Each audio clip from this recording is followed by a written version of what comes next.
Hello dear students, कैसे हैं आप। आज हम साइंस का चैप्टर 2 करेंगे प्रैक्टिस। क्लास 10th का साइंस का चैप्टर 2 आज हम प्रैक्टिस करेंगे।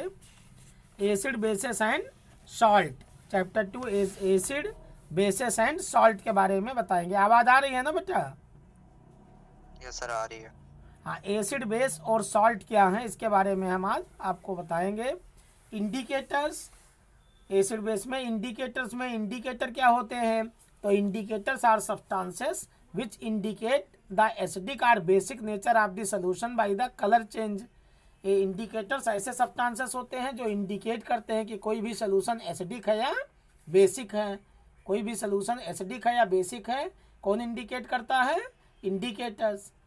समझ में आया? उसका कलर चेंज होने पर वो इंडिकेटर क्या है? इंडिकेट करता है कि कोई भी सॉल्यूशन एसिड है या बेस है। अब इंडिकेटर कितने टाइप के होते हैं? टाइप्स ऑफ इंडिकेटर्स, इंडिकेटर कितने टाइप के होते हैं? तो इंडिकेटर 3 टाइप के होते हैं। वैसे तो इंडिकेटर बहुत टाइप के होते हैं, लेकिन स्पेशल आपके सिलेबस में 3 टाइप के इंडिकेटर्स के बारे में बताया गया है। तो आप कई टाइप के इंडिकेटर्स होते हैं, लेकिन जो कुछ कॉमन टाइप के इंडिकेटर्स हैं उसमें आपका नेचुरल इंडिकेटर्स आता है, और ओल्फैक्टरी इंडिकेटर्स आता है, और आपका सिंथेटिक इंडिकेटर्स हो गया। तो 3 टाइप के इंडिकेटर्स, मतलब जो एक तरीके से कॉमन टाइप है। 3 टाइप का इंडिकेटर्स का है। एक तो आपका नेचुरल इंडिकेटर्स हो गया, नेचुरल इंडिकेटर्स। दूसरा आपका हो गया ओल्फैक्टरी इंडिकेटर्स, और तीसरा हो गया आपका सिंथेटिक इंडिकेटर्स। तो कौन कौन से हो गए? नेचुरल इंडिकेटर्स और ओल्फैक्टरी इंडिकेटर्स और सिंथेटिक इंडिकेटर्स। समझ में आया? Yes sir.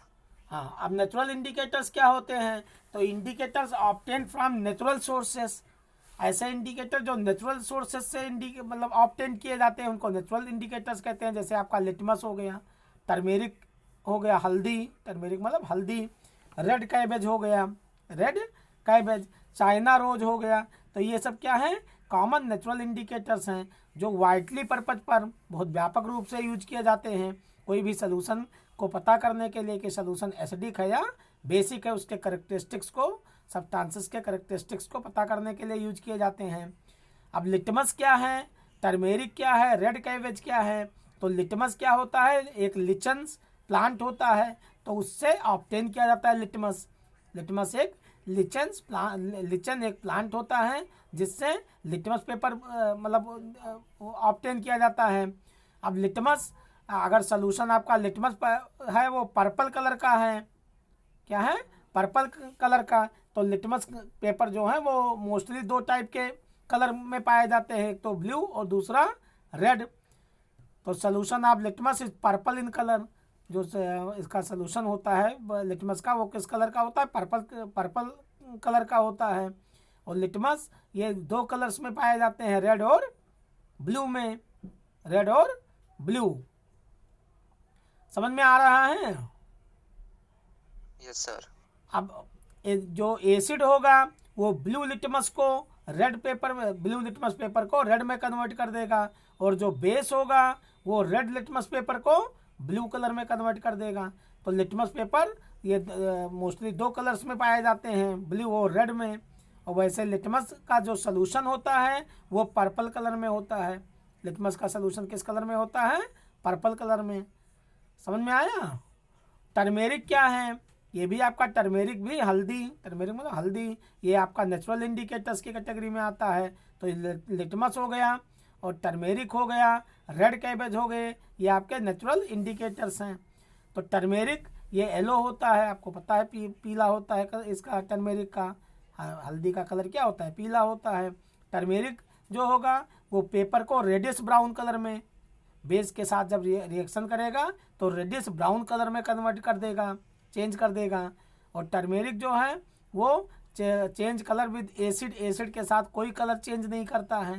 Turmeric does not change colour with acid, acid के साथ वो कोई कलर चेंज नहीं करेगा, लेकिन बेस के साथ वो है रेडिश ब्राउन कलर चेंज कर देगा। जब टर्मेरिक को बेस से रिएक्शन कराएंगे तो रेडिश ब्राउन कलर हो जाएगा, लेकिन ये जो एसिड है, एसिड के साथ कोई कलर चेंज नहीं करता है। फिर उसके बाद रेड कैबेज आता है, तीसरा नेचुरल इंडिकेटर से रेड कैबेज। तो रेड कैबेज क्या होता है, ये पर्पल कलर का होता है, रेड कैबेज पर्पल कलर में होता है। तो the juice of red cabbage is originally purple in colour. अब juice of red cabbage turn reddish with acid, अब एसिड के साथ जब इसको हम रिएक्शन कराएंगे तो ये रेडिश कलर में टर्न हो जाएगा, और जब बेस के साथ रिएक्शन कराएंगे तो ग्रीनिश कलर हो जाएगा, ग्रीन के कलर का हो जाएगा ग्रीनिश कलर। तो जो रेड कैबेज होता है जब बेस के साथ रिएक्शन करता है तो ग्रीनिश कलर हो जाएगा उसका, और जो जब एसिड के साथ रिएक्शन करेगा तो रेडिश कलर हो जाएगा रेड कैबेज का। तो 3 नेचुरल इंडिकेटर्स होते हैं, लिटमस पेपर, टर्मेरिक और रेड कैबेज। उसके बाद ओल्फैक्ट्री इंडिकेटर्स आते हैं। ओल्फैक्ट्री इंडिकेटर्स में आपका वैनिला हो गया, ओनियन हो गया, प्याज, ठीक। तो ओल्फैक्ट्री इंडिकेटर्स हैं ये। तो इसकी डेफिनेशन लिखना हो तो ओल्फैक्ट्री इंडिकेटर्स में आप लिख सकते हो definitions. Substances which change their smell when mixed with acid, ऐसे सब्सटेंसेस जब एसिड के साथ मिक्स होते हैं तो वो अपने स्मेल को चेंज कर देते हैं, उनको हम ओल्फैक्ट्री इंडिकेटर्स कहते हैं। तो जब एसिड या बेस के साथ वो मतलब मिक्स होंगे तो अपनी स्मेल को चेंज कर देंगे, तो उनको क्या बोलेंगे, ओल्फैक्ट्री इंडिकेटर्स। जैसे ओनियन हो गया, वैनिला हो गया। अब ओनियन का जो पेस्ट होता है या उसका जो जूस होता है वो अपने स्मेल को लूज कर देता है जब वो बेस के साथ रिएक्शन करेगा। जब बेस के साथ ओनियन का जो पेस्ट है, प्याज का जो पेस्ट होता है या उसका जो जूस होता है, जब हम उसको बेस के साथ रिएक्शंस कराएंगे तो वो अपनी स्मेल को लूज कर देता है। लेकिन अगर एसिड के साथ रिएक्शन कराते हैं तो इसकी स्मेल मतलब ये अपना जो स्मेल है वो लूज नहीं करता है, ठीक। वैनिला क्या है, वैनिला वैनिश हो जाता है जब बेस के साथ रिएक्शन कराएंगे तो ये ख़त्म हो जाएगा इसकी स्मेल वैनिला की। तो the smell of vanilla vanishes with base, base के साथ इसकी जो स्मेल होगी वो ख़त्म हो जाएगी। But it smell does not vanish with N acid, लेकिन एसिड के साथ उसकी स्मेल बनी रहेगी वैनिला की। तो यहाँ पर ओनियन और वैनिला ये क्या है, ओल्फैक्ट्री इंडिकेटर्स हैं। इसकी डेफिनेशन लिखना चाहो तो लिख सकते हो कि substances which change their smell when mixed with acid और base are known as olfactory indicators. For example onion, vanilla. Onion paste or juice of onion loses its smell when added with base. It does not change its smell with acid. Vanilla, the smell of vanilla vanishes with base. Base के साथ vanish हो जाएगी, खत्म हो जाएगी. But it smell does not vanish with an acid. Acid के साथ इसकी smell खत्म नहीं होती है। तो olfactory जो indicators होते हैं वो पार्टिसिपेशन करते हैं इम्पेयर्ड, वो मतलब स्टूडेंट उसको देख सकते हैं, प्रैक्टिकल कर सकते हैं लेबोरेटरी में। तीसरा आता है सिंथेटिक इंडिकेटर्स। तो सिंथेटिक इंडिकेटर्स में क्या आते हैं, तो जैसे आपका फिनोल्फथैलीन हो गया, मेथाइल ऑरेंज हो गया, तो ये सिंथेटिक इंडिकेटर्स होते हैं जो सिंथेसाइज किए जाते हैं लेबोरेटरी में। ऐसे इंडिकेटर्स जो लेबोरेटरी में सिंथेसाइज किए जाएँ, सिंथेसाइज किया जाए उनको, तो उनको सिंथेटिक इंडिकेटर कहते हैं। जैसे आपका मेथाइल ऑरेंज हो गया, फिनोल्फथैलीन हो गया। फिनोल्फथैलीन इज अ कलरलेस लिक्विड। फिनोल्फथैलीन क्या होता है, कलरलेस होता है, कोई कलर उसका नहीं होता, कलरलेस लिक्विड होता है। तो ये कलरलेस हमेशा कलरलेस रहेगा, बट अगर इसको एसिड के साथ रिएक्शन कराओगे तो ये कलरलेस रहेगा, और लेकिन अगर बेस के साथ रिएक्शन कराओगे तो ये पिंक कलर का हो जाएगा। जो आपका फिनोल्फथैलीन होता है, जब हम इसको, एक कलरलेस लिक्विड होता है, इसका कोई कलर नहीं होता है, लेकिन अगर एसिड से रिएक्शन कराओ तो ये कलरलेस ही रहेगा। लेकिन अगर बेस के साथ इसको हम फिनोल्फथैलीन को रिएक्शन करा दें तो ये पिंक कलर का हो जाता है। और मेथाइल ऑरेंज, ये ऑरेंज कलर में होता है, मेथाइल ऑरेंज नाम ही इसका ऑरेंज है, तो ये ऑरेंज कलर में होगा मेथाइल ऑरेंज, ठीक। ओरिजिनली ये ऑरेंज कलर में ही होता है। तो ये जब एसिड के साथ रिएक्शंस करता है तो ये रेड कलर में हो जाता है। एसिड के साथ में जब रिएक्शन कराओगे तो ये टर्न हो जाएगा रेड कलर में, लेकिन अगर बेस के साथ रिएक्शन कराओ तो ये येलो कलर में हो जाएगा। बेस के साथ रिएक्शन करने पर येलो कलर हो जाएगा। समझ में आया? Yes sir. तो यहाँ पर आप इसको कर सकते हो। अब एसिड क्या होते हैं, प्रॉपर्टीज ऑफ एसिड क्या है, बेस क्या होते हैं, तो इस चैप्टर में आपको ये पढ़ना है। तो एसिड क्या होता है, तो एसिड जो टेस्ट में श्योर कलर के होते हैं, मतलब खट्टे होते हैं, और ब्लू लिटमस को रेड में कन्वर्ट कर देते हैं, ब्लू लिटमस पेपर को रेड में कन्वर्ट कर देते हैं। और अगर उनको हम डिजॉल्व करें वाटर में तो हाइड्रोजन आयन देते हैं, डिजॉल्व करने पर हाइड्रोजन आयन देंगे। समझ में आया? तो एसिड क्या होते हैं? जो टेस्ट में श्योर होते हैं और लिटमस पेपर को, ब्लू लिटमस पेपर को रेड में कन्वर्ट कर देते हैं, और अगर वाटर में उनको हम डिजॉल्व करें तो हाइड्रोजन आयन को वो रिलीज करते हैं। अगर वाटर में आप डिजॉल्व करो उनको तो हाइड्रोजन आयन को रिलीज करेंगे एसिड। समझ में आया? अब जैसे सल्फ्यूरिक एसिड हो गया H2SO4, एसिटिक एसिड हो गया CH3CHO4, फॉर्मिक एसिड हो गया HCOOH फॉर्मिक एसिड, ठीक, या मेथेनोइक एसिड भी कहा जाता है HCOOH को। एसिटिक एसिड सिरका होता है CH3COOH। Sulphuric acid king of acid कहा जाता है, H2SO4 फार्मूला होता है। HNO3 नाइट्रिक एसिड होता है, HNO3। हाइड्रोक्लोरिक एसिड HCl का फार्मूला होता है उसका, HCl हाइड्रोक्लोरिक एसिड हो गया। समझ में आया? अब एसिड के टेस्ट क्या, मतलब इसके प्रॉपर्टीज़ क्या हैं? तो एसिड जो होते हैं वो श्योर टेस्ट में होते हैं और ब्लू लिटमस पेपर को रेड में कन्वर्ट कर देते हैं, ब्लू लिटमस पेपर को रेड में कन्वर्ट कर देते हैं एसिड। और ये अगर इनमें इलेक्ट्रिसिटी फ्लो किया जाए तो ये कंडक्ट कर लेते हैं इलेक्ट्रिसिटी को। इसका मतलब इनका जो एसिड का सोल्यूशन होता है उसमें इलेक्ट्रिसिटी कंडक्ट हो जाती है, पास हो जाती है ईजिली, ठीक। और जब उनको हम वाटर में डिजॉल्व करते हैं एसिड को तो हाइड्रोजन आयन रिलीज करते हैं। अगर हम उनको वाटर में डिजॉल्व करें तो हाइड्रोजन आयन रिलीज करते हैं एसिड। तो ये सब एसिड के टाइप हो गए। अब नेचुरल एसिड में आपका क्या क्या आता है? ऐसे एसिड जो नेचुरल सोर्सेज से ऑब्टेन किए जाते हैं उनको नेचुरल एसिड कहा जाता है, या ऑर्गेनिक एसिड कह सकते हो। ऐसे एसिड जो नेचुरल सोर्सेज से ऑब्टेन किए जाते हैं, the acid which is obtain from natural sources, जो नेचुरल सोर्सेज से मतलब नेचुरल सोर्सेज से ऑब्टेन किए जाते हैं उनको हम नेचुरल एसिड कहेंगे, या ऑर्गेनिक एसिड नाम दे देते हैं। चाहे नेचुरल एसिड कहो चाहे ऑर्गेनिक एसिड कहो, जो नेचुरल सोर्सेज से ऑब्टेन किए जाते हैं। समझ में आया बेटा? Yes sir. अब जैसे आपका नेचुरल एसिड में क्या आएगा? मेथेनोइक एसिड आ जाएगा। मेथेनोइक एसिड क्या होता है? HCOOH मेथेनोइक एसिड हो गया, या फॉर्मिक एसिड भी कहा जाता है। COOH कार्बोक्सिलिक, ये आपका कार्बोक्सिलिक एसिड का फार्मूला है COOH। कीटोन का CO बताया था आपको, ठीक। तो आपका CO कीटोन हो गया, COOH ओइक एसिड लग जाता है। ये आपका चैप्टर 4 में मैंने कराया था। ओइक एसिड कार्बोक्सिलिक एसिड का फार्मूला हो गया। फॉर्मिक एसिड इसको कहा जाता है HCOOH, ये आपका नेचुरल एसिड है या ऑर्गेनिक एसिड है, ठीक। एसिटिक एसिड हो गया जो सिरका से CH3COOH।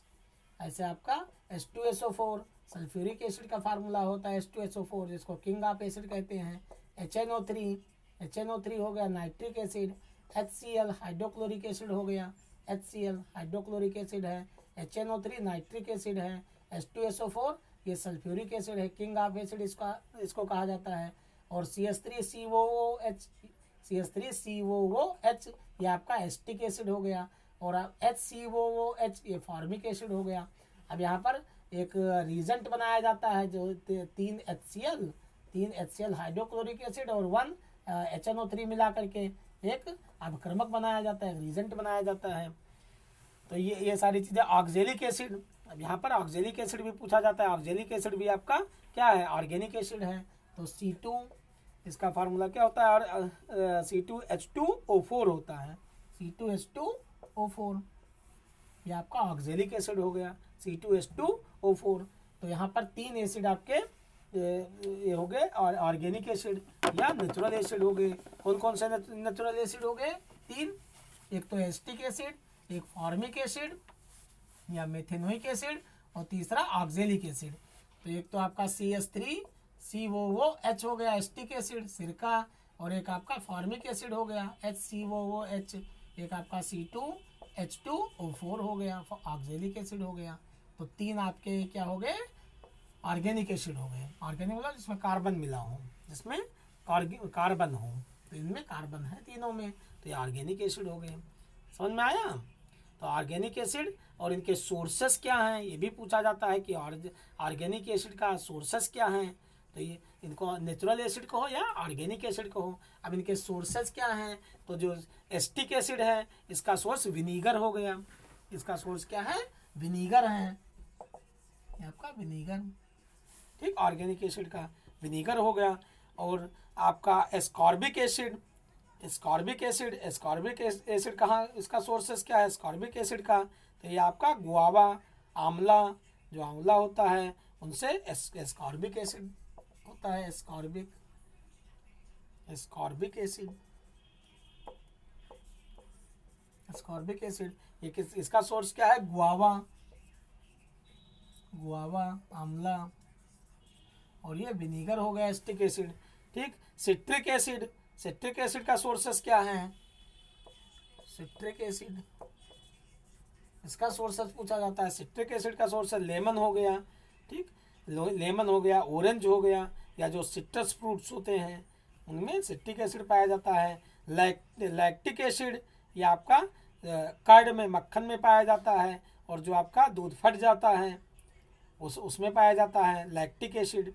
मेथेनोइक एसिड ये आपकी नेटल स्ट्रिंग में पाया जाता है, और जो चींटियों की स्ट्रिंग होती है, जो चींटी होती हैं तो उनमें मेथेनोइक एसिड पाया जाता है। उनके जो डंक मारती हैं मधुमक्खी के उसमें भी पाया जाता है, तो नेटल स्ट्रिंग में पाया जाता है। तो नेटल स्ट्रिंग में, आंट स्ट्रिंग में ये मेथेनोइक एसिड पाया जाता है। ऑक्जेलिक एसिड, ऑक्जेलिक एसिड आपका टोमेटो में पाया जाता है। ये किस में पाया जाता है? टोमेटो में, टमाटर में पाया जाता है ऑक्जेलिक एसिड। C2 और H2O4 ये आपका टोमेटो में पाया जाता है, टमाटर में। ठीक, टार्टेरिक एसिड ये आपका टर्मारिन में पाया जाता है, टर्मेरिक में, टर्मारिन में पाया जाता है टार्टेरिक एसिड। तो ये सब एसिड के नाम हैं। एसिटिक एसिड हो गया, एस्कॉर्बिक एसिड हो गया, सिट्रिक एसिड हो गया, lactic acid, methanoic acid, oxalic acid और टार्टेरिक एसिड। अब जो एसिटिक एसिड है विनीगर इसका सोर्स हो जाएगा। एस्कॉर्बिक एसिड का गुआवा या आंवला हो गया सोर्स। सिट्रिक एसिड का लेमन, ऑरेंज या कोई भी सिट्रस फ्रूट्स हो। लैक्टिक एसिड का जो कर्ड, मक्खन हो गया। श्योर मिल्क जो दूध फट जाता है उसमें पाया जाता है लैक्टिक एसिड। मेथेनोइक एसिड में, मेथेनोइक एसिड आपका नेटल स्ट्रिंग में या चींटियों के डंक में पाया जाता है। ऑक्जेलिक एसिड टोमेटो में पाया जाता है, और टार्टेरिक एसिड टर्मरिन में पाया जाता है। तो ये सब एसिड टाइप्स ऑफ एसिड में आ जाएगा। इसके बाद मिनरल, आपका मिनरल एसिड्स, मिनरल एसिड्स क्या हैं? तो मिनरल एसिड में एसिड आप कह सकते हो मिनरल एसिड क्या है? तो द एसिड, मिनरल एसिड का डेफिनेशन आप पढ़ सकते हो कि acid that are prepared from minerals, ऐसे एसिड जो मिनरल से प्रिपेयर किए जाते हैं। The acid which is prepared for minerals, तो ऐसे एसिड जो मिनरल से प्रिपेयर किए जाते हैं उनको हम मिनरल एसिड नाम देंगे। समझ में आ रहा है बेटा? Yes sir. तो मिनरल एसिड्स क्या है? Acid that are prepared from minerals, ऐसे एसिड जो मिनरल से प्रिपेयर किए जाते हैं उनको मिनरल एसिड कहा जाएगा। और जैसे आपका इनऑर्गेनिक एसिड हो गया, मैन मेड एसिड हो गया, सिंथेटिक एसिड हो गया। तो इनऑर्गेनिक एसिड हो गया, मैन मेड एसिड हो गया, सिंथेटिक एसिड हो गया। ठीक, ये सब इनको हम मिनरल एसिड कहेंगे। जैसे hydrochloric acid HCl, hydrochloric acid, nitric acid HNO3 हो गया, और आपका कार्बोनिक एसिड हो गया H2CO3 कार्बोनिक एसिड हो गया, sulphuric acid H2SO4, phosphoric acid H3PO4। तो ये सब मिनरल एसिड हैं, इनको हम मिनरल एसिड। तो एसिड के दो कैटेगरी, दो टाइप के बताए गए। इनके आकरंस के हिसाब से एसिड दो टाइप के हो गए, एक तो नेचुरल एसिड और दूसरा मिनरल एसिड। नेचुरल एसिड में आपको मेथेनोइक एसिड और आपका ऑक्जेलिक एसिड और एसिटिक एसिड हो जाएगा, ये नेचुरल एसिड होंगे या ऑर्गेनिक एसिड होंगे। और इनऑर्गेनिक एसिड क्या होंगे, या जो नेचुरल नहीं होंगे उनको हम मिनरल एसिड कहेंगे।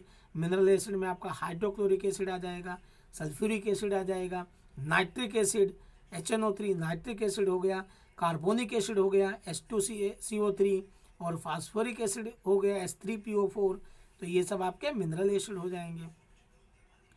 अब एसिड और का जब मेटल से रिएक्शन होता है तब क्या बनता है, तो इसके कुछ केमिकल प्रॉपर्टीज़ के बारे में हम पढ़ते हैं। तो reaction of acid with metals. जब मेटल के साथ एसिड रिएक्शन करेगा तो क्या बनाएगा, सॉल्ट और हाइड्रोजन।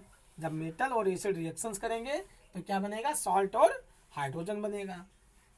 जब एसिड और मेटल रिएक्शन करेंगे, जैसे आपका Zn हो गया, जिंक प्लस में आप 2HCl हाइड्रोक्लोरिक एसिड से रिएक्शन किया तो क्या बना, ZnCl2 और प्लस में H2। तो जिंक मेटल हो गया और 2HCl हाइड्रोक्लोरिक एसिड हो गया। तो जब मेटल और एसिड रिएक्शन करते हैं तो क्या बनता है, साल्ट और हाइड्रोजन गैस निकलेगी, साल्ट बनेगा और हाइड्रोजन गैस बनेगी। समझ में आया? Yes sir. ये आपका reaction of acid with metals, metals के साथ रिएक्शन, एसिड का रिएक्शन हो जाएगा कि जब मेटल के साथ एसिड रिएक्शंस करेगा तो सॉल्ट।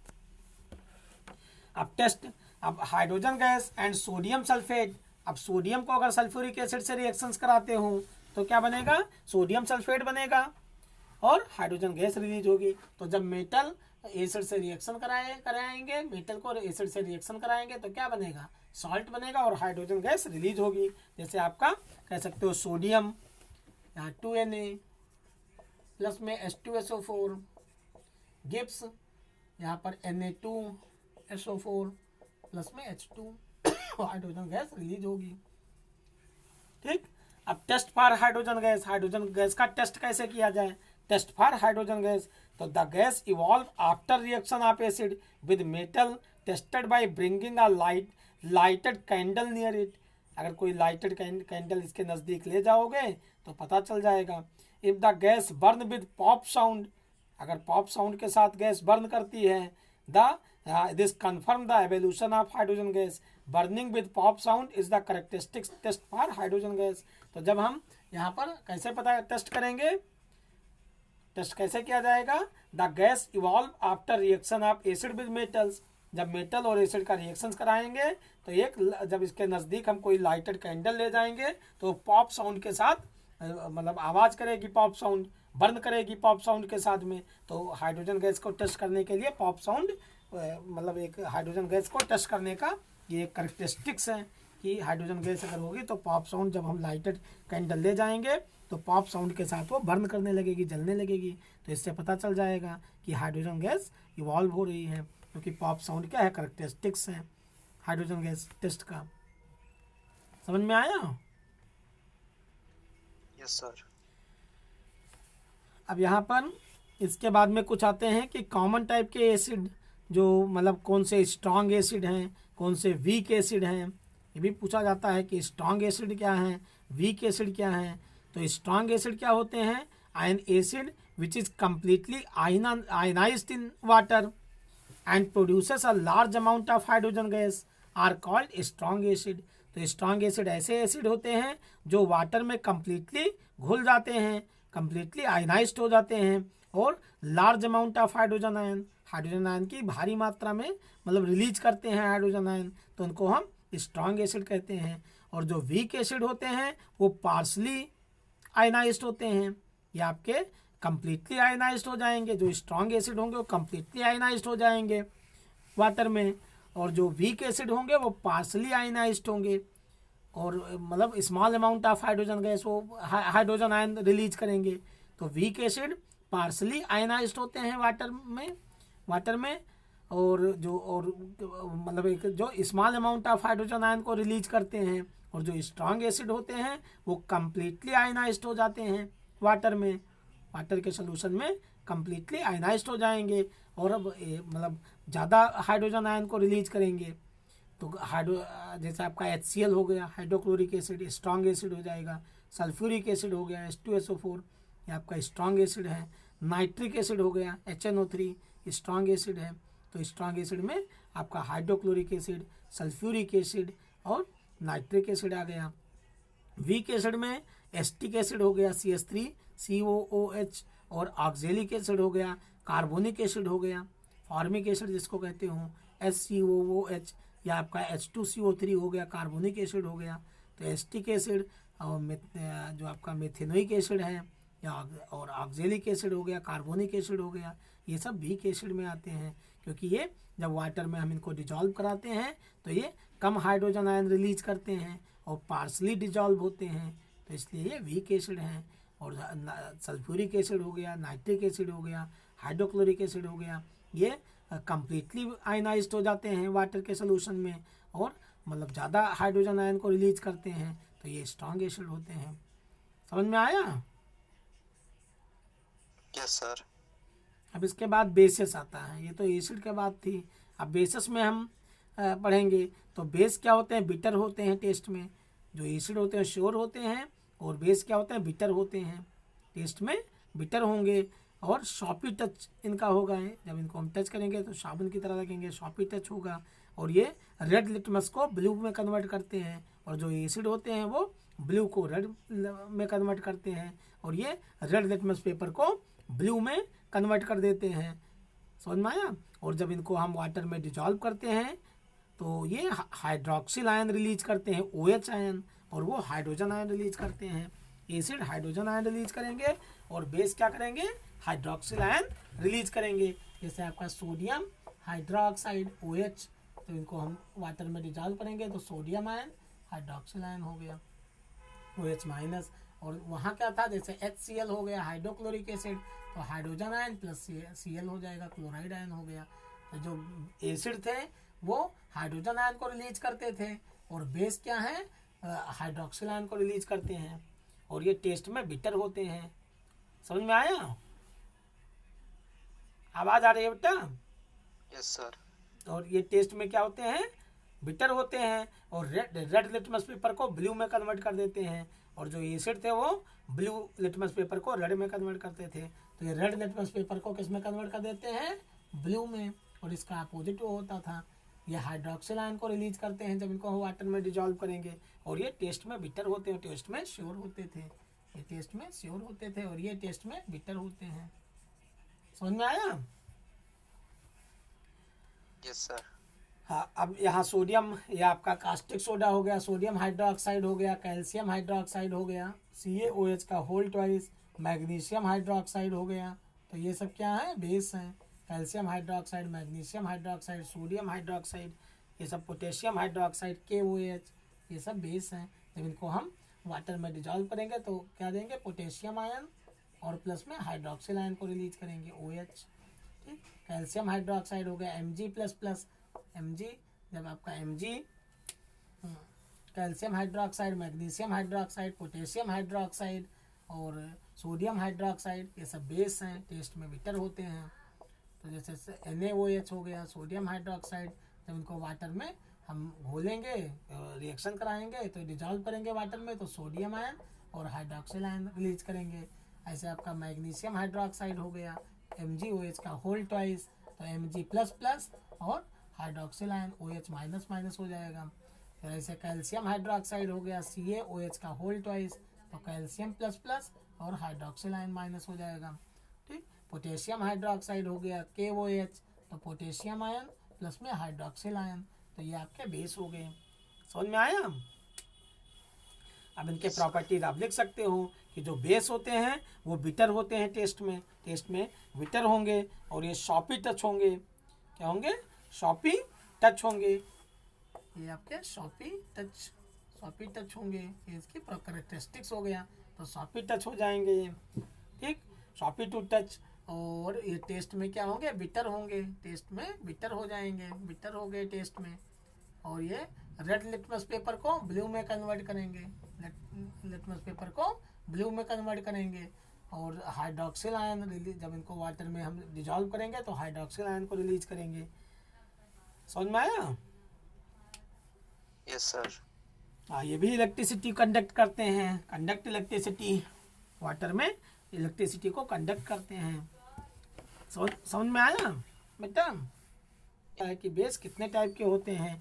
तो बेस के भी दो टाइप हैं, एक तो वाटर सॉल्यूबल होता है, एक वाटर इनसॉल्यूबल होता है। ऐसे बेस जो वाटर में सॉल्यूशन बना लेते हैं, वाटर में घुल जाते हैं, तो उनको वाटर सॉल्यूबल कहा जाएगा, और जो वाटर में नहीं घुलते हैं उनको वाटर इनसॉल्यूबल कहा जाता है। Water the hydroxide of alkali या alkaline earth metals are soluble in water. जो एल्कली सोल्यूशन होंगे, एल्काली या एल्कलीन अर्थ मेटल्स होंगे, वो वाटर में घुल जाते हैं। जैसे आपका सोडियम हाइड्रोक्साइड हो गया, मैग्नीशियम हाइड्रोक्साइड हो गया, कैल्शियम हाइड्रोक्साइड हो गया। ये सब क्या है, स्ट्रॉन्ग बेस हैं, वाटर में घुल जाते हैं, तो ये स्ट्रॉन्ग बेस हैं। समझ में आया? Yes sir. ऐसे जब हम मतलब बेस को मेटल से रिएक्शंस कराएंगे तो सॉल्ट और हाइड्रोजन गैस इसमें भी बनेगा। जब इसकी केमिकल प्रॉपर्टीज में क्या आ जाएगा, reaction of base with metal. तो जब एल्कली मेटल्स को जो स्ट्रॉन्ग मतलब बेस हैं उनको जब हम मेटल से रिएक्शंस कराते हैं तो सॉल्ट और हाइड्रोजन गैस रिलीज होती है। सॉल्ट बनता है और हाइड्रोजन गैस रिलीज होती है। जैसे सोडियम हाइड्रोक्साइड को जिंक से रिएक्शन कराया जाए, सोडियम हाइड्रोक्साइड को जिंक से रिएक्शन कराओ,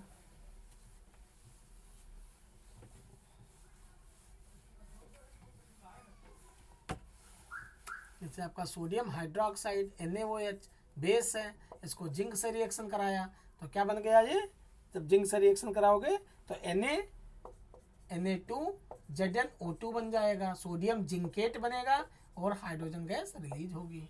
सोडियम जिंकेट बनेगा और हाइड्रोजन गैस रिलीज होगी। यह आपका एक्वायरस सोल्यूशन हो जाएगा, जलीय विलयन है, जल मिला हुआ है। ऐसे सोडियम हाइड्रोक्साइड को ये अब बेस के साथ में नॉन मेटल्स को अगर रिएक्शंस कराओगे, बेस के साथ में नॉन मेटल्स को रिएक्शन कराओ तब क्या बनता है, तब भी सॉल्ट और वाटर बनेगा। और नॉन मेटल जो होते हैं वो एसिडिक होते हैं नेचर में। नॉन मेटल के ऑक्साइड क्या होते हैं, एसिडिक होते हैं नेचर में, और इनके ऑक्साइड क्या होते हैं, बेसिक होते हैं नेचर में। समझ में आया? Yes sir. जैसे कैल्शियम, जैसे आपका मान लो सोडियम हाइड्रोक्साइड है NaOH, सोडियम हाइड्रोक्साइड NaOH। अब जब हम इसको नॉन मेटल से रिएक्शन कराएंगे, कार्बन डाइऑक्साइड से रिएक्शन करा दिया, NaOH को कार्बन डाइऑक्साइड से रिएक्शन कराओगे तो क्या बनेगा, सोडियम कार्बोनेट बन जाएगा Na2CO3 और H2O बनेगा। तो सोडियम कार्बोनेट बनेगा और H2O वाटर बन जाएगा। ऐसे कैल्शियम हाइड्रोक्साइड है CaOH का होल ट्वाइस,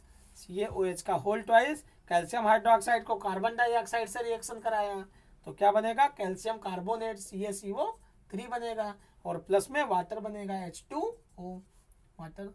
ये आपका एक सॉलिड हो जाएगा। सोडियम कार्बोनेट, कैल्शियम कार्बोनेट क्या है, सॉलिड है, और ये सोडियम कार्बोनेट क्या है, एक्वायरस सॉल्यूशन है।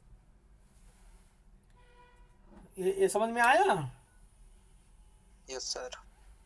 तो ये reaction of base with oxide of non metals, reaction of base with oxide of non metals, reaction of मतलब बेस विद मेटल्स, मेटल्स के साथ रिएक्शन करेंगे तो आपका बेसिक जो क्या बनेगा, सॉल्ट और हाइड्रोजन गैस बनेगी। और जब ये नॉन मेटल के साथ रिएक्शन कराओगे तो ये क्या बनेगा, सॉल्ट और वाटर बनेगा। समझ में